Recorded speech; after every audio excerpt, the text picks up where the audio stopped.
नमस्कार बंधुरा नवान्न नियंत्रण থেকে বলছি আমি দীপঙ্কর মণ্ডল। আজ মুর্শিদাবাদের সুতিতে মুখ্যমন্ত্রী মমতা বন্দ্যোপাধ্যায় একটি দীর্ঘ বক্তৃতা দিয়েছেন। আপনারা যারা পুরো বক্তৃতা শোনা সম্ভব হয়নি, আপনারা অনেকে শুনতেও পারবেনও না, উপায়ও নেই, আর এত ধৈর্য আপনাদের নেই। আমি খুব ছোট্ট করে মুখ্যমন্ত্রীর বক্তব্য এবং তার এই অসঙ্গতিপূর্ণ বক্তব্যের কয়েকটা লাইন আপনাদের বলছি।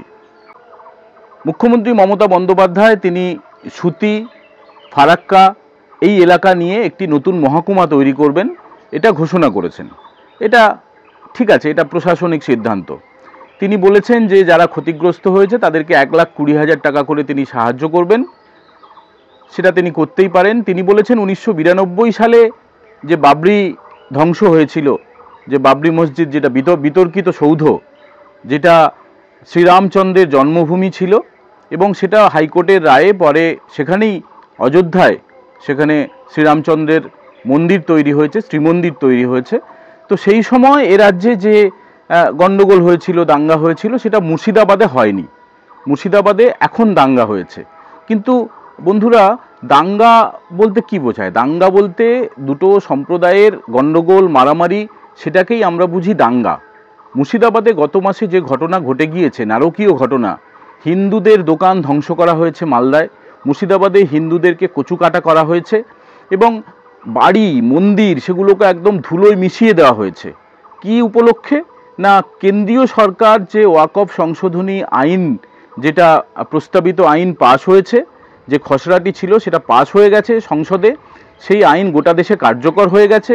এ রাজ্যের মুখ্যমন্ত্রী বলেছেন যে তিনি সেই আইন মানেন না এবং তারপরে দেখা যায় যে বিভিন্ন এলাকায় উন্মত্ত জনতা তারা বেরিয়ে পড়ে এবং সেই আইন প্রত্যাহার করতে হবে সেই দাবিতে নিরীহ কিছু হিন্দুকে কচুকাটা করা হয়। এবং মুখ্যমন্ত্রী আজকে যে সুতিতে যেখানে বক্তৃতা দিয়েছেন, যেখানে সভা করেছেন, প্রশাসনিক সভা, সেটা কিন্তু মোথাবাড়িতে নয়, সেটা ধুলিয়ানে নয়, শামশেরগঞ্জে নয়, সেটা অনেক দূরে, সেটা সুতিতে। এবং আজ সবচেয়ে যেটা আমাদেরকে দুঃখ দিয়েছে, গোটা রাজ্যকে দুঃখ দিয়েছে, গোটা দেশকে দুঃখ দিয়েছে, হরগোবিন্দ দাস এবং চন্দন দাস যে পিতা পুত্রকে কুপিয়ে কুপিয়ে কাটা হয়েছে, মর্মান্তিকভাবে যাদেরকে অকালে চলে যেতে হয়েছে, এই ওয়াকফের এই জেহাদিদের হাতে, শান্তির ছেলেদের হাতে যাদের মৃত্যু হয়েছে, তাদের নাম কিন্তু একবারও মুখ্যমন্ত্রী উচ্চারণ করেননি। কেন উচ্চারণ করেননি সেটা তিনিই উত্তর দিতে পারবেন। তবে সম্ভবত তার রাগ হতে পারে, তার দুঃখ হতে পারে, বেদনা হতে পারে যে এই যে হরগোবিন্দ দাস এবং চন্দন দাস, তাদের পরিবার, তারা কলকাতায় চলে এসেছেন। তবে আজকে সুতিতে যেটা দাবি করা হচ্ছে, যারা ক্ষতিগ্রস্তদের হাতে নাকি চেক তুলে দিয়েছেন, প্রতীকী বাড়ির চাবি তুলে দিয়েছেন, তাদের তো বড় অংশই এখন কলকাতায়। সল্ট লেকে রাজ্য মানবাধিকার কমিশনের অফিসের সামনে 450 আক্রান্তের পরিবার, তারা কিন্তু ধর্নায় বসেছেন। তারা দাবি তুলেছেন যে মুর্শিদাবাদে এবং মোথাবাড়িতে সেখানে কেন্দ্রীয় বাহিনীর একটা পার্মানেন্ট পোস্ট হোক এবং তারা নিরাপত্তা চেয়েছেন। রাজ্যপাল সিভি আনন্দ বোস, যিনি এই সব এলাকার জন্য আলাদা করে 356 ধারা প্রয়োগ করার, অর্থাৎ রাষ্ট্রপতি শাসনের যিনি প্রস্তাব পাঠিয়েছেন কেন্দ্রীয় সরকারকে, এবং সেখানে গিয়ে মুখ্যমন্ত্রী হেলিকপ্টারে গিয়েছিলেন। আবার হেলিকপ্টারে তার ফেরার কথা, আবহাওয়ার কারণে তার একটু দেরি হচ্ছে, তবু তিনি একটা দীর্ঘ বক্তৃতা দিয়েছেন।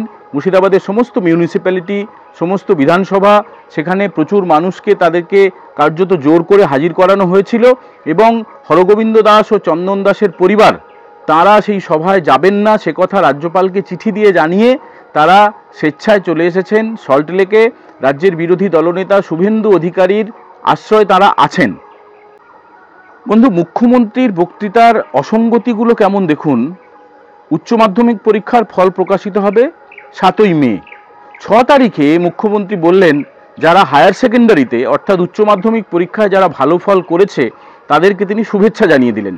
এটা কি করে সম্ভব? তিনি বলেন যে তিনি নাকি কোনো কিছুতে খবরদারি করেন না, বিশ্ববিদ্যালয়ে তিনি খবরদারি করেন না, তিনি উচ্চ মাধ্যমিক শিক্ষা সংসদে খবরদারি করেন না, মধ্যশিক্ষা পর্ষদে, স্কুল সার্ভিস কমিশনে, প্রাথমিক শিক্ষা পর্ষদে কোথাও নাকি তিনি কোনো রকমের খবরদারি করেন না। সমস্ত সিদ্ধান্ত নাকি সেই অটোনমাস বডিগুলো নেয়।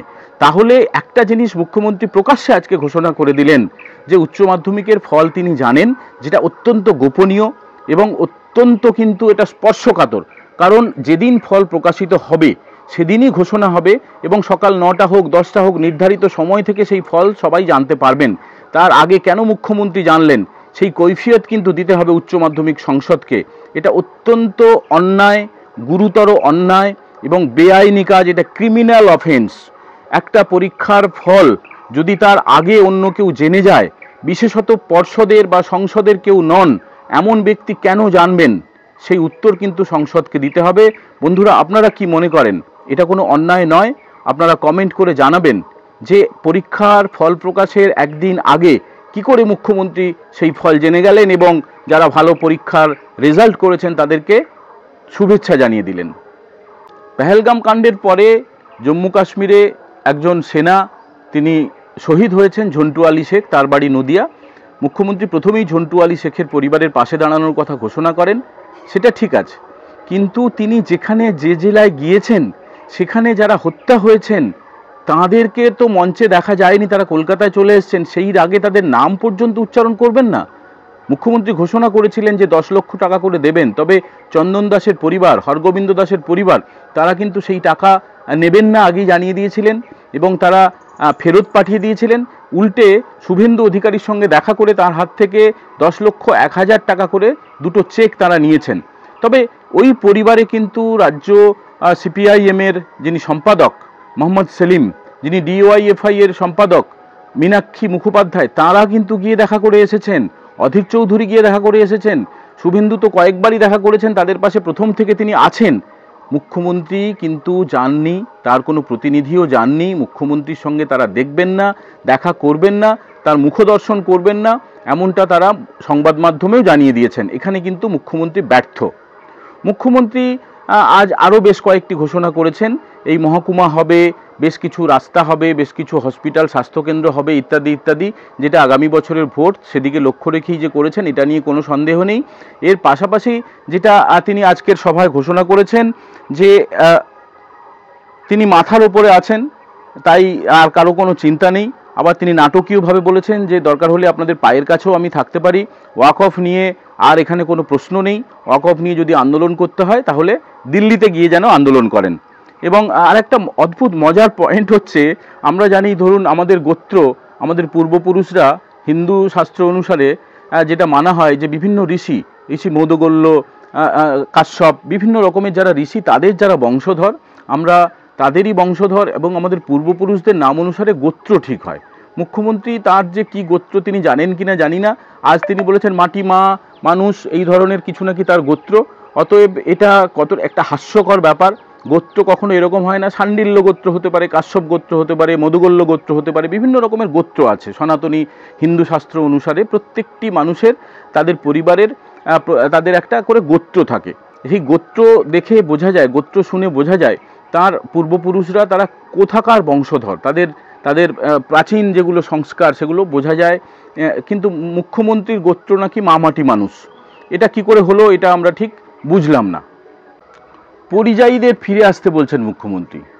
এ রাজ্যে তো শিল্প নেই, কাজ নেই, মানুষ যা হোক তাদের পরিবারের প্রতিপালন করার জন্য, দুমুঠো ভাত দেওয়ার জন্য তারা বাইরের রাজ্যে চলে যাচ্ছেন, কেরালায় চলে যাচ্ছেন, গুজরাটে চলে যাচ্ছেন, কেউ রাজস্থানে চলে যাচ্ছেন, দিল্লিতে চলে যাচ্ছেন কাজের জন্য। তো তাদেরকে ফিরে আসতে হবে এ রাজ্যে এবং তাদেরকে এ রাজ্যেই থাকতে হবে। এই আবার কি অদ্ভুত আবদার। এবং তিনি নিজে স্বঘোষিত বলেছেন যে আমি চোর নই, কিছুটা যেন ঠাকুর ঘরে কে কলা খাইনির মতো মুখ্যমন্ত্রী বলছেন আমি তো চোর নই, আমার বাড়িতে নিম গাছ আছে, আমি ওই নিম গাছ আনিনি বলে তিনি একটা, গতকালও তিনি বলেছিলেন, আজকেও তিনি আবার সেই একই কথা বলেছেন। তিনি বলেছেন যে আমরা ভিখিরি নই, আমরা অত ভিখিরি নই, আমরা চুরি করি না, সারা বিশ্বের আশ্চর্য মন্দির আমরা করেছি। সবচেয়ে আশ্চর্য মন্দির বিশ্ব কেন, মানে গোটা দেশ কেন, গোটা রাজ্যের মানুষই সেদিন অক্ষয় তৃতীয়ার দিন ওই যে মন্দিরটি দীঘায় হয়েছে জগন্নাথের মন্দির, সেটাকে বয়কট করেছিলেন বিভিন্ন কারণে।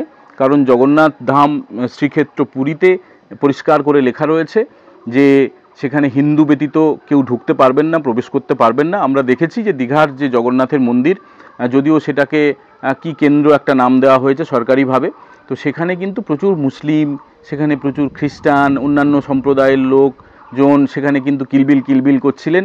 তার ফলে হিন্দুদের একটা বড় অংশ ওই অনুষ্ঠানকে বয়কট করেছিলেন। বন্ধুরা, ওয়াকফ আন্দোলনে, যেটা অন্যায় আন্দোলন, সেই আন্দোলনে জেরে খুন হওয়া নিরীহ দুই পিতা পুত্র, তাদের কি দোষ ছিল?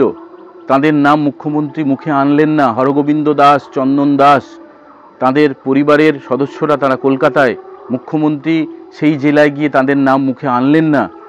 এটা কি তিনি ঠিক করলেন? আপনারা কি মনে করেন কমেন্ট করে জানাবেন।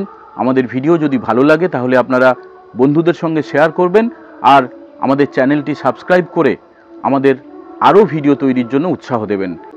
বন্ধুরা, আসুন আমরা দেখে নেই যে মুখ্যমন্ত্রী ঠিক কি বলতে চেয়েছেন। আমি আজকে অভিনন্দন জানাচ্ছি আমার যারা হায়ার সেকেন্ডারি, আমার যারা সেকেন্ডারি, যারা আইএসসি, যারা সিবিএসসি, যারা মাদ্রাসা, আলিম, তারপরে ওটাকে কি বলে যেন, উচ্চ মাদ্রাসা, খুব ভালো রেজাল্ট করেছেন। আমি মামাটি মানুষ, আমার গোত্র। আমি যেখানেই পুজো দিতে যাই, জগন্নাথ ধামেও আমায় জিজ্ঞেস করেছে আপনার গোত্র কি? আমি বলেছি মা মাটি মানুষ। আপনারা ফিরে আসুন, কার কি প্রয়োজন পরিযায়ী শ্রমিক লিস্টের নাম লেখান। আসুন আমরা সল্টলেকে মানবাধিকার কমিশনের অফিসের সামনে শুভেন্দু অধিকারী তিনি ঠিক কি বলেছেন, কি করেছেন সেটাও একটুখানি দেখে নিই।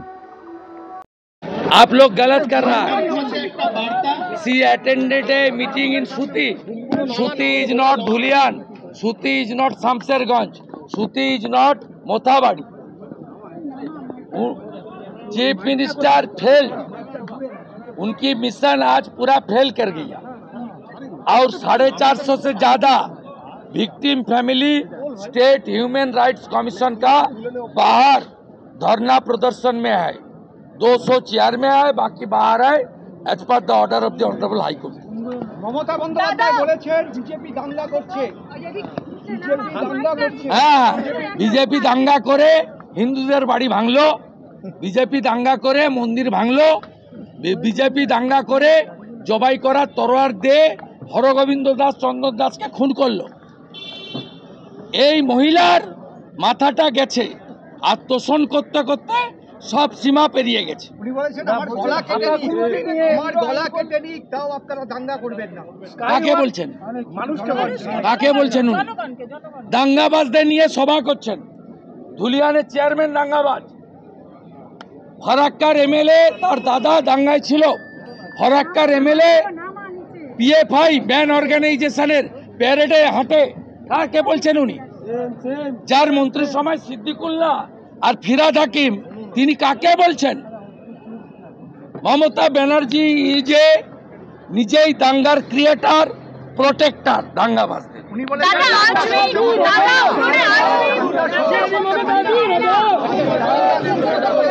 হ্যাঁ, যখন আমি উনার আমলে বসিরহাট, কালিয়াচক, ধুলাগড়, লম্বা লিস্ট, সরস্বতী পূজায় যে বাধা দেয়, কুম্ভকে যে মৃত্যু কুম্ভ বলে, রাম মন্দিরের দিন যিনি মিছিল করেন তিনি আর যাই হোক হিন্দু হতে পারেন না। কাঠচোর মমতা, নিম কাঠচোর।